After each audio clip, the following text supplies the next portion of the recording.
Hello everyone, आज बात करेंगे regarding a issue which is again very common but people really get hesitated and really get worried to talk about it very frequently. जैसे जैसे एक progress होता है सो urination से रिलेटेड बहुत से इश्यूज मेल्स एंड फीमेल्स में देखे जाते हैं, जहाँ पर the capacity to hold urine for longer period of time वो धीरे धीरे कम रहता है. The males and females are not able to hold it for longer period of time, and they many a times get the issues where there's a issue with the urine leakage, and these things are something which is very common. See, very importantly, we are here to make you understand that as the age progress आपके muscles जो हैं वो धीरे धीरे weak होते हैं, right? Similarly, same thing happens with the muscles of your urinary bladder also, जो कि यूरिन को होल्ड करता है. अब जब मसल्स वीक हैं तो इसकी वजह से उसका एक्सपेंशन भी कम होता है, and the capacity of the bladder to hold more quantity of urine also gets down.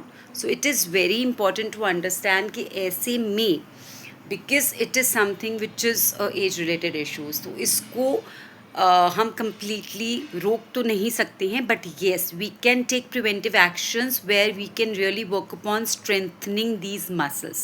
तो जिसके लिए pelvic area के आपके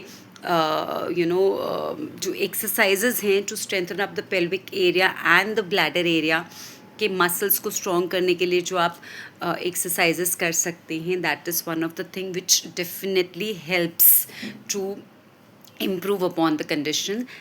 another very important thing is ऐसे में वज़न ज़्यादा होना can be a problematic thing, because जितना एब्डोमिनल वेट ज़्यादा होगा उतना ब्लैडर के ऊपर प्रेशर ज़्यादा आएगा, एंड डेफिनेटली आपका जो कैपेसिटी है to hold the urine for longer period of time it will get altered. So वज़न को भी ऐसे में नियंत्रण में रखना जो है वो बहुत ज़रूरी है. So maintenance of weight is another area where the people with the age have to really work upon. Next and most important thing is that you should try and include those kind of food items in your diet which really helps in reducing this pressure. मतलब diuretics जो भी आपके diet में हैं, जो भी उनको आपको कम से कम कंज्यूम करना है, so that this problem can be prevented.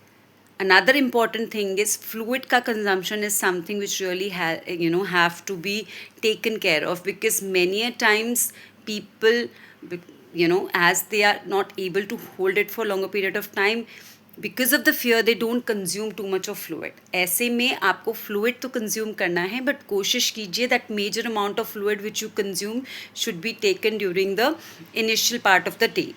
As the day proceeds, late evenings में आप ऑब्वियसली फ्लूइड के इंटेक को कम कर सकते हैं, but during the day time when you have that much strength and when you are in a situation to go to the washroom again and again, you should definitely keep on taking the fluids to detoxify the body as well.